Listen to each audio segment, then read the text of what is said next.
Assalamualaikum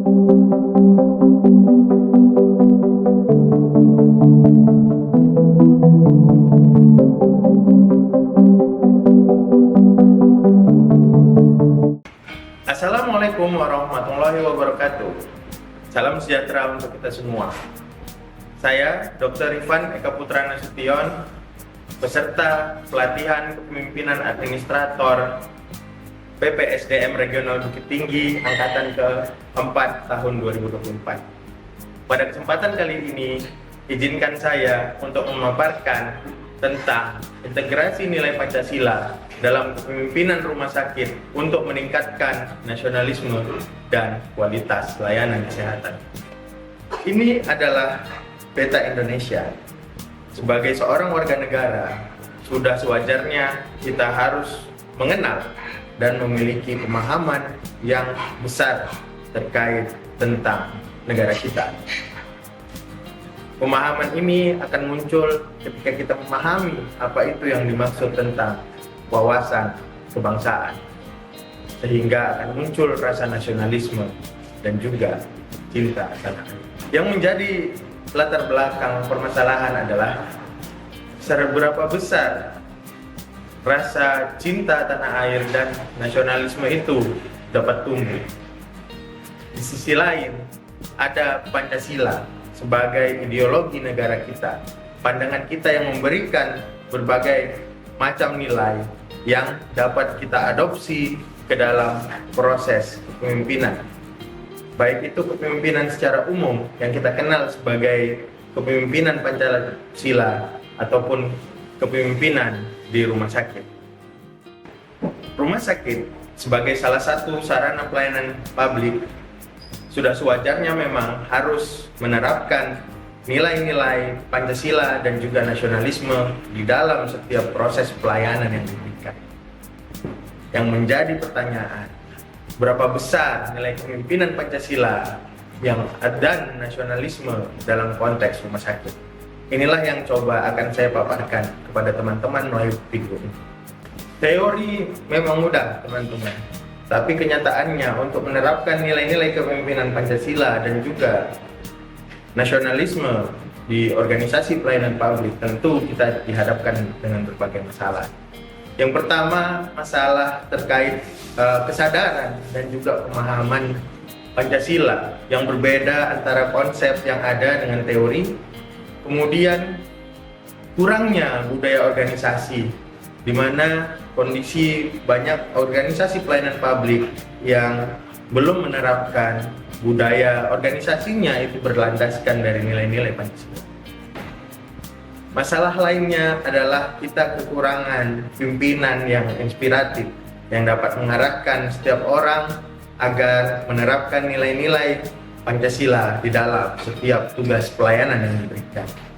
Di samping itu, kita tentunya paham bahwa banyak sekali ancaman-ancaman dari luar, baik itu dari sisi sosial, budaya, ekonomi, digital, hingga ancaman wabah kesehatan yang terus datang ke Indonesia dan tentu saja harus kita tangkis dengan rasa bela negara.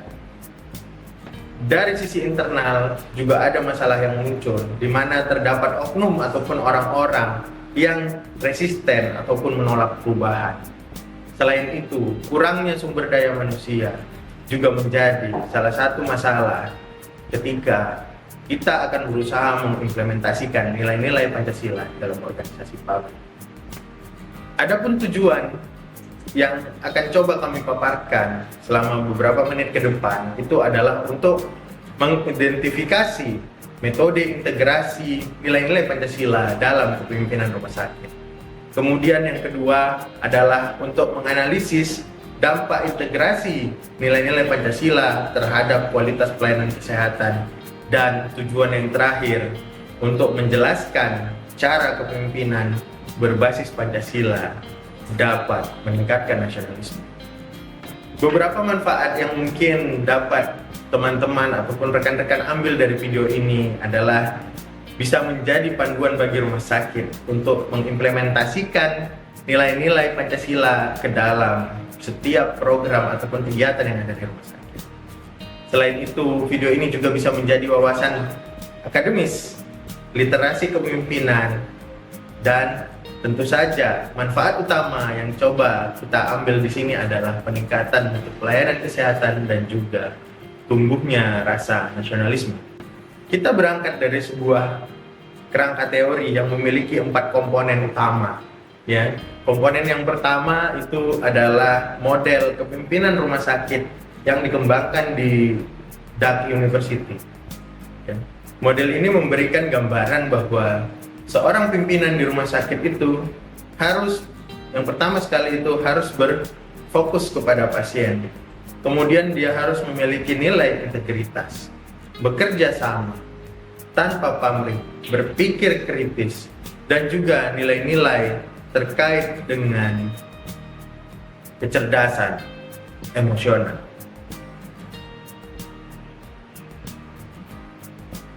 Model kepemimpinan ini tentu akan mempengaruhi mutu ataupun kualitas dari pelayanan kesehatan yang diberikan. Ya, di mana teori domain kualitas pelayanan kesehatan yang terdiri dari keadilan, keselamatan, efisiensi, kemudian berpusat dari pasien, efektivitas, dan juga ketepatan waktu adalah menjadi landasan untuk mengukur bagaimana mutu pelayanan kesehatan. Nilai-nilai yang sudah ada di dalam model dan teori ini itu sebenarnya juga sudah terangkum di dalam teori tentang kepemimpinan Pancasila, di mana teori kepemimpinan Pancasila itu menggambarkan bahwa ketika seseorang menjadi pemimpin dan menerapkan nilai-nilai Pancasila yang ada di dalam kepemimpinannya, ya, yang bisa kita landaskan kepada 5 sila. Sila yang pertama, ketuhanan yang Maha Esa, itu adalah kepemimpinan yang berketuhanan atau kepemimpinan tesis. Kemudian sila kedua itu kepemimpinan yang humanis. Yang ketiga, kepemimpinan yang nasionalis. Keempat, kepemimpinan demokratis. Dan yang kelima, kepemimpinan berkeadilan sosial. Semua ini tentu akan mempengaruhi bagaimana proses peningkatan mutu pelayanan dan kepemimpinan di rumah sakit. Dan diharapkan dengan implementasi nilai-nilai Pancasila dalam kepemimpinan di rumah sakit ini, tentu saja rasa nasionalisme dari seluruh sivitas rumah sakit akan meningkat. Kami mengambil kerangka konsep yang berawal dari proses kepemimpinan di rumah sakit, di mana di dalamnya nanti akan ada implementasi ataupun integrasi dari nilai-nilai kepemimpinan Pancasila. Kemudian ketika itu sudah diimplementasikan, maka akan muncul konsep nasionalisme di dalamnya, di mana ada cinta tanah air, wawasan kebangsaan, bela negara, dan tentu ketika sudah muncul rasa nasionalisme ini, maka perlu untuk penanaman visi dan misi rumah sakit. Dan kerangka konsep yang lain adalah tujuan akhir dari konsep ini, yaitu untuk peningkatan mutu pelayanan rumah sakit. Mari kita bahas satu persatu. Konsep yang pertama adalah wawasan kebangsaan. Wawasan kebangsaan itu terdiri dari kata wawas dan bangsa. Wawas itu adalah pandangan atau pengertian ya bangsa mengenai bangsa kita, bangsa Indonesia. Secara definisi di dalam undang-undang dijelaskan bahwa wawasan kebangsaan itu adalah cara pandang dan sikap bangsa Indonesia mengenai diri dan lingkungannya dengan mengutamakan rasa persatuan dan kesatuan di dalam wilayah negara Indonesia untuk menyelenggarakan kehidupan bermasyarakat, berbangsa, dan bernegara. Setidaknya terdapat 5 unsur di dalam wawasan kebangsaan. Unsur yang pertama itu adalah kesatuan dan persatuan. Yang kedua, unsur kedaulatan. Unsur yang ketiga, cinta tanah air. Yang keempat, kesetiaan pada negara dan keadilan sosial. Sehingga seseorang yang dikatakan memiliki wawasan kebangsaan harus memiliki ke-5 unsur ini. Apabila kita menggabungkan konsep wawasan kebangsaan dengan kepemimpinan Pancasila, maka setidaknya ada beberapa hal yang harus muncul di dalam seorang pemimpin. Yang pertama itu adalah integritas dari seorang pemimpin itu harus muncul ketika dia memahami betul apa itu yang dimaksud dengan wawasan kebangsaan. Kemudian akan muncul yang namanya konsep partisipasi dan demokrasi di dalam kepemimpinan, di mana setiap keputusan itu akan muncul melalui musyawarah dan mufakat. Tidak serta-merta adalah keputusan ataupun arahan dari pimpinan. Selanjutnya akan muncul rasa keadilan sosial, terutama di dalam pelayanan, di unit-unit pelayanan yang ia pimpin. Dan ini akan mendukung ataupun menjadikan penguatan terhadap konsep jejaring organisasi, solidaritas ataupun kerjasama. Dan yang terakhir tentu saja terkait dengan nasionalisme. Ketika seorang pemimpin menerapkan konsep wawasan kebangsaan, maka itu akan meningkatkan pertahanan terhadap identitas nasional. Lalu apa saja yang menjadi strategi bagi kepemimpinan Pancasila di rumah sakit? Ada 5 program yang dapat dijalankan seorang pemimpin apabila dia ingin menerapkan nilai-nilai kepemimpinan Pancasila di rumah sakit yang terkait dengan wawasan kebangsaan. Yang pertama yaitu adalah pengembangan program pelatihan dan kepemimpinan berbasis Pancasila. Mungkin kita rasa sangat aneh, tapi sebenarnya nilai-nilai Pancasila sudah ada beberapa yang dilaksanakan di setiap unit-unit rumah sakit. Tapi apabila kita membuatnya menjadi sebuah kegiatan ataupun program dan pelatihan, maka penanaman nilai-nilai Pancasila ini akan menjadi lebih terstruktur dan dapat terukur. Bisa saja melalui pelatihan, kepemimpinan dan manajemen bagi pegawai dan staf rumah sakit, atau dengan mentoring dan coaching. Langkah yang kedua, bisa juga melalui penerapan prinsip partisipatif dalam pengambilan keputusan. Seperti yang sudah saya sampaikan sebelumnya, bahwa seorang pemimpin yang memiliki nilai Pancasila dan berwawasan kebangsaan, dia tidak akan mengambil keputusannya sendiri. Dia tentu melibatkan semua unsur yang ada di rumah sakit untuk bermusyawarah dan bermufakat, memilih keputusan ataupun rencana yang paling tepat. Bahkan di rumah sakit juga perlu dibentuk komite-komite seperti komite medis, komite keperawatan yang partisipasif. Bukan hanya sekedar komite yang dibentuk ketika rumah sakit akan mau akreditasi dan lain sebagainya, melainkan komite-komite terkait dengan pegawai yang ada di rumah sakit yang selalu memberikan umpan balik, yang selalu memberikan gagasan dan ide untuk peningkatan untuk pelayanan rumah sakit. Program yang ketiga adalah pengembangan kebijakan yang mendukung keadilan dan kesejahteraan. Ini bisa saja dimulai dengan kebijakan-kebijakan yang berkeadilan sosial. Salah satu yang menjadi masalah utama di rumah sakit itu adalah terkait dengan pembagian jasa pelayanan juga. Sisi keadilan sosial harus dimasukkan ke dalam proses ini. Ya, tentu saja target utamanya akan untuk kesejahteraan tenaga kesehatan. Ya. Jangan sampai di rumah sakit karena tidak ada konsep keadilan sosial, maka ada bagian yang menjadi bagian air mata, yaitu mendapatkan porsi jasa pelayanan yang paling kecil. Tapi di sisi lain ada bagian yang mata air. Program yang keempat itu adalah penyelenggaraan kegiatan kebangsaan dan sosial. Ya, bisa saja misalnya di rumah sakit itu dikonsepkan bahwa pada hari lahir Pancasila ada kegiatan, tidak sekedar hanya upacara, tapi ada kegiatan penanaman nilai-nilai Pancasila dan lain sebagainya. Di samping itu bisa juga dengan kegiatan-kegiatan sosial di komunitas. Misalnya mendekatkan pelayanan spesialis di desa-desa atau melakukan kegiatan sosial, termasuk juga dengan memberikan bantuan ataupun pengurangan biaya pelayanan kesehatan kepada masyarakat yang kurang mampu. Tentu program-program ini juga perlu dievaluasi dan diawasi secara berkelanjutan. Agar apa? Agar nilai-nilai Pancasila dan wawasan kebangsaan yang diterapkan itu dapat diukur dampaknya. Ya, evaluasi ini dilakukan secara berkala dan rumah sakit mungkin perlu membentuk tim pengawas penerapan ataupun implementasi konsep nilai-nilai Pancasila dan juga wawasan kebangsaan. Mari kita lihat tentang apa itu bela negara. Jadi secara definisi bela negara itu diartikan sebagai komitmen dan upaya setiap warga negara dalam mempertahankan dan melindungi kedaulatan negara dari berbagai ancaman. Di dalam undang-undang disebutkan bahwa bela negara itu adalah sikap dan perilaku warga negara yang dijiwai oleh kecintaannya kepada Negara Kesatuan Republik Indonesia yang berdasarkan kepada Pancasila dan Undang-Undang Dasar 1945 dalam menjamin kelangsungan hidup berbangsa dan bernegara. apa yang menjadi kepentingan ataupun urgensi dalam konsep bela negara ini?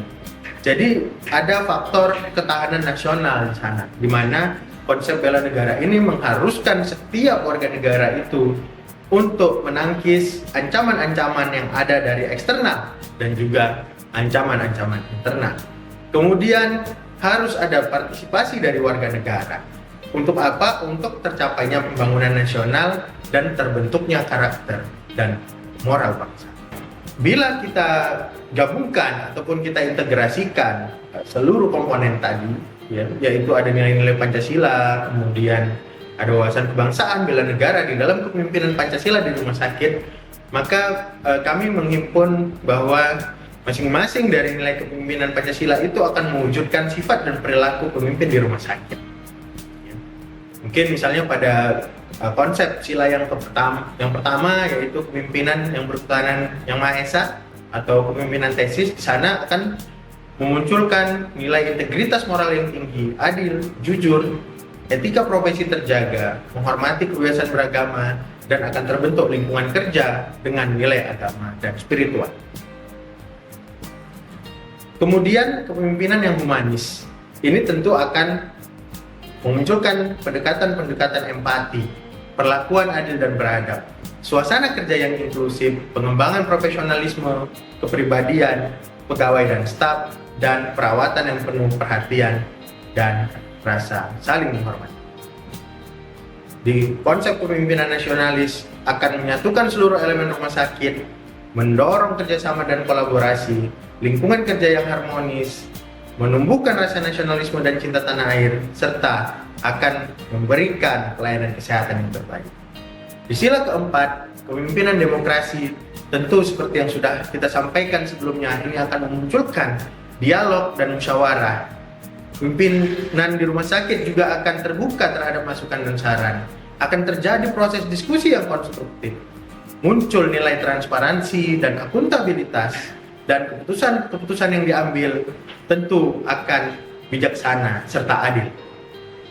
Sila yang kelima, sila yang terakhir, yaitu kepemimpinan berkeadilan sosial, ini akan memunculkan perlakuan adil dan setara, memperjuangkan hak-hak setiap orang, mendistribusikan sumber daya dan kesempatan untuk berlaku adil, serta akan muncul pelayanan kesehatan yang berkualitas dan terjangkau bagi semua masyarakat. Jadi, berbagai metode perlu dilakukan yang kita rangkum di dalam metode pendidikan dan pelatihan, pengembangan budaya organisasi, penetapan kebijakan dan SOP rumah sakit, pemberdayaan dan partisipasi, dan tentunya perlu monitoring dan evaluasi terkait dengan integrasi nilai-nilai Pancasila di dalam kepemimpinan rumah sakit. Sebagai kesimpulan, integrasi nilai-nilai Pancasila hanya dapat dicapai melalui berbagai program strategis yang dapat dikembangkan oleh rumah sakit, seperti pendidikan dan pelatihan kepemimpinan yang di dalamnya memasukkan unsur-unsur nilai kepemimpinan Pancasila, wawasan kebangsaan, dan bela negara. Penerapan nilai-nilai Pancasila di dalam proses kepemimpinan dan pelayanan di rumah sakit tentu nantinya akan memberikan dampak positif yang signifikan terhadap kualitas pelayanan kesehatan. Kepemimpinan berbasis Pancasila juga dapat memperkuat rasa nasionalisme di kalangan pegawai dan staf rumah sakit, begitu juga di kalangan masyarakat yang dilayani, dan akan mengajarkan ataupun mempromosikan nilai-nilai berbangsa dan bernegara. Saran yang dapat kami sampaikan kepada pimpinan rumah sakit yaitu agar mengimplementasikan kegiatan program pendidikan dan pelatihan nilai-nilai Pancasila, kemudian harus menetapkan kebijakan yang adil dan inklusif, melakukan evaluasi dan monitoring berkala terkait dengan implementasi nilai Pancasila dalam kepemimpinan di rumah sakit, memberdayakan dan mengajak pegawai serta staf rumah sakit untuk berpartisipasi secara aktif mengimplementasikan nilai-nilai Pancasila dalam setiap kondisi ataupun unsur pelayanan di rumah sakit. Dan yang terakhir, apabila hal ini terjadi, tentu akan memperkuat rasa nasionalisme. Jadi kita tidak hanya bicara tentang nilai-nilai bagaimana sebuah rumah sakit itu bermutu, tapi juga bagaimana sebuah rumah sakit itu menerapkan ideologi dasar kita di dalam setiap pelayanannya. Sekian yang bisa kami sampaikan. Ilmu yang baik itu datangnya dari Allah Subhanahu wa taala. Kami mungkin ada salah atau hilaf dalam penyampaian, kami mohon maaf. Terima kasih. Semoga paparan ini dapat bermanfaat. Dan sampai jumpa di video-video edukasi sehat bersama Dr. Rifan lainnya. Terima kasih. Assalamualaikum warahmatullahi wabarakatuh.